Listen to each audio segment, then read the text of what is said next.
IPC की धारा 498 ए दहेज प्रताड़ना का ये कानून जिसका हमेशा दुरुपयोग ही होता आया है, ये चीज पाई गई है और साबित हुई है कि 98% 498 ए के केस झूठे पाए जाते हैं, जो कि महिलाएं अपने किसी ना किसी मकसद को पूरा करने के लिए बिल्कुल झूठे मुकदमे दर्ज करवा देती है अपने पति और अपने पति के परिवार वालों के ऊपर। और इन झूठे मुकदमों की वजह से ना जाने कितने लोगों ने तो आत्महत्या तक कर ली। लेकिन सुप्रीम कोर्ट का एक ऐसा जजमेंट आया है कि अगर ऐसी ही स्थिति आपके मामले में भी है तो आप अपने 498 ए के केस को सुप्रीम कोर्ट के इस जजमेंट का इस्तेमाल करके बड़े ही आराम से क्वैश करवा सकते हो। दोस्तों, अगर आप लोग भी 498 ए या दहेज प्रताड़ना के किसी झूठे मुकदमे में फंसे हुए हो तो इस वीडियो के कमेंट बॉक्स में जरूर लिखना कि दहेज का कानून खत्म करो। और दोस्तों, पूरी जानकारी को ठीक से समझने के लिए इस वीडियो को बिना स्किप करे शुरू से लेकर एंड तक पूरा जरूर देखना, कहीं से भी स्किप मत करना, ताकि पूरी जानकारी आप लोगों को ठीक से समझ में आ सके।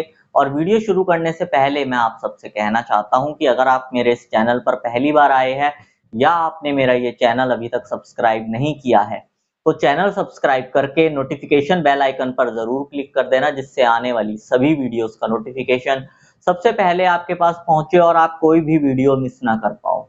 और अगर आपने अभी तक हमें सोशल मीडिया पर फॉलो नहीं किया है तो इस वीडियो के डिस्क्रिप्शन में मैंने हमारे सभी सोशल मीडिया अकाउंट्स के लिंक दे दिए हैं। इस वीडियो के डिस्क्रिप्शन में जाकर उन लिंक्स पर क्लिक करके आप हमें सोशल मीडिया पर भी फॉलो कर सकते हैं। और अगर आपका भी कोई मैट्रिमोनियल केस चल रहा है और उस केस में आप पर्सनली मुझसे कॉल पर बात करके लीगल एडवाइस चाहते हैं तो स्क्रीन पर दिए गए नंबर पर आप मुझे व्हाट्सएप करके हमारी मेंबरशिप ज्वाइन कर सकते हैं। और मेंबरशिप ज्वाइन करने के बाद आप डायरेक्ट कॉल पर मुझसे बात कर सकते हैं। तो चलो दोस्तों, आज की इस वीडियो को आगे कंटिन्यू करते हैं। देखो दोस्तों, आप लोगों ने कई बार ये चीज नोटिस करी होगी कि जब भी आप अपनी वाइफ के खिलाफ किसी भी पॉइंट को लेकर कोई भी लीगल एक्शन लेते हो तो आपकी वाइफ आपके ऊपर 498 ए दहेज प्रताड़ना घरेलू हिंसा ऐसे झूठे मुकदमे दर्ज करवा देती है। लेकिन अब आपकी वाइफ की यही गलती आपको उन केसों में से बहुत ही आराम से निकलवाएगी, क्योंकि सुप्रीम कोर्ट के इस जजमेंट में कुछ ऐसी ही बात कही गई है। देखो दोस्तों, बहुत सारे लोगों के साथ ये चीज हुई है कि अगर किसी व्यक्ति ने सेक्शन 9 का केस दर्ज करवाया या फिर डाइवोर्स का केस दर्ज करवाया तो उसकी पत्नी क्या करती है, सामने से काउंटर अटैक कर देती है, सामने से केस दर्ज करवा देती है। 498 ए 125 डीवी एक्ट ये सब चीजें होती है। तो 498 ए के केस में भी ये चीज होती है कि आपकी वाइफ के चाल चलन ठीक नहीं है, किसी ना किसी चीज से परेशान होकर अगर आपने डाइवोर्स का केस दर्ज करवाया है या फिर आपकी पत्नी आपको छोड़कर चले गई है, आप उसे रखना चाहते हो और आपने सेक्शन 9 का केस दर्ज करवाया है, तो वो केस दर्ज होने के बाद आपकी वाइफ को जैसे ही नोटिस मिलता है वो आपके खिलाफ 498 ए का केस दर्ज करवा देती है। दोस्तों, वैसे तो मैं आप लोगों को बता दूं, सेक्शन 9 के मामले में सेक्शन 9 का केस मत दर्ज करवाया करो, एकदम फिजूल का कानून है सेक्शन 9। पैसा वेस्ट, टाइम वेस्ट, कोई फायदा नहीं। तो सेक्शन 9 जो लोग दर्ज करवाते हैं वो इस कानून से बचे, कोई फायदा नहीं है इस कानून का, एक पैसे का फायदा नहीं है, कोई बेनिफिट नहीं मिलने वाला। आपको डाइवोर्स चाहिए, आप सीधा डाइवोर्स का केस दर्ज करवा सकते हैं। तो अब आते हैं मुद्दे की बात पर कि जब आपकी वाइफ आपके ऊपर 498 ए का केस दर्ज करवा दे तो आपको क्या करना है। तो इस केस में भी कुछ ऐसा ही हुआ था।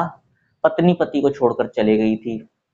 पति ने पत्नी को काफी समझाने की कोशिश करी, घर वापस लाने की कोशिश करी, पत्नी ने एक नहीं सुनी, जिसके बाद परेशान होकर पति ने डाइवोर्स का केस दर्ज करवा दिया कि भाई जब ये मेरे साथ रहना ही नहीं चाहती है तो ठीक है, डाइवोर्स ले लेता हूं। डाइवोर्स का केस जब पति ने दर्ज करवाया तो पत्नी ने पति के ऊपर 498 ए घरेलू हिंसा ये सब केस दर्ज करवा दिए। अब जब पत्नी ने ये सब केस दर्ज करवा दिया तो पति पहुंचा हाई कोर्ट क्वेश्चन के लिए। हाई कोर्ट ने कहा कि भैया ये तो ट्रायल का मैटर है, ट्रायल में जाके भुगतो। आप लोगों को पता ही है हाई कोर्ट का रटा पिटा डायलॉग है। तो उसके बाद पति पहुंच गया सुप्रीम कोर्ट। सुप्रीम कोर्ट में पति ने जाके कहा कि मैं हाई कोर्ट गया था, हाई कोर्ट ने तो मेरी सुनी ही नहीं, पहली ही डेट पे पिटीशन को डिसमिस कर दिया क्वेश्चन की।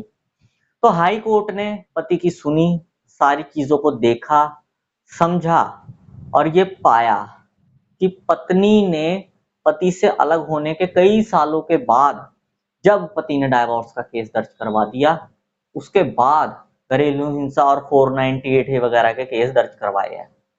अगर पत्नी के साथ सच में दहेज के लिए प्रताड़ना हुई है या घरेलू हिंसा हुई है तो पत्नी ने पहले क्यों नहीं ये सब केसेस दर्ज करवाए, बाद में ही ये सब केसेस क्यों दर्ज करवाए पति की तरफ से डाइवोर्स केस फाइल होने के बाद।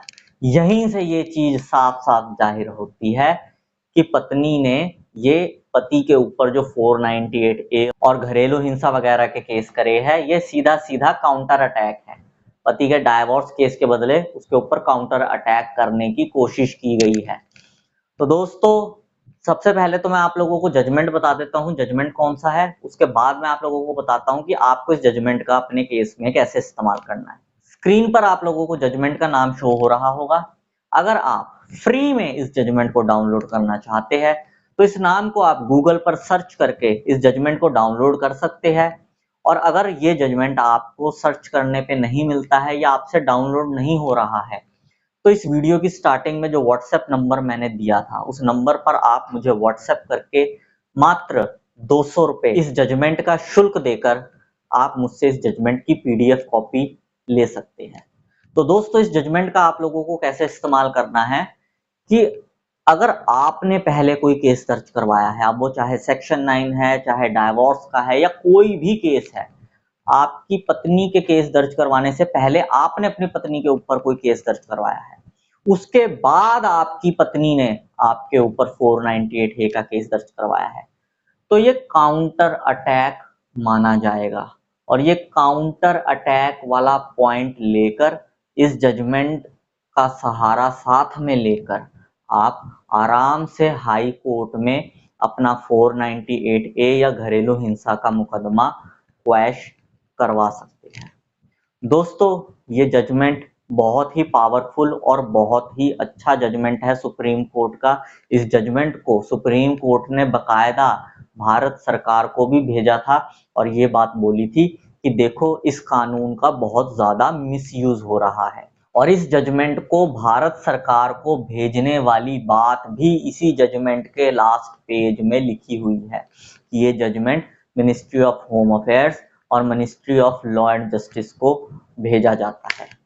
तो दोस्तों, उम्मीद करता हूं कि आपको ये वीडियो पसंद आई होगी और ये जानकारी आप लोगों के बहुत काम आएगी। बस दोस्तों, यही जानकारी आज की इस वीडियो में मैं आप लोगों को देना चाहता था। उम्मीद करूंगा आपको ये जानकारी पसंद आई होगी। अगर आपको ये जानकारी पसंद आई हो तो इस वीडियो को लाइक जरूर कर देना। इस वीडियो को बाकी लोगों के साथ भी शेयर कर देना ताकि बाकी लोगों तक भी ये जानकारी पहुंच सके। और अगर आप लोगों का मेरे लिए कोई सजेशन हो तो कमेंट बॉक्स में जरूर लिखना। मैं मिलता हूं आपसे अगली वीडियो में। Thank you very much.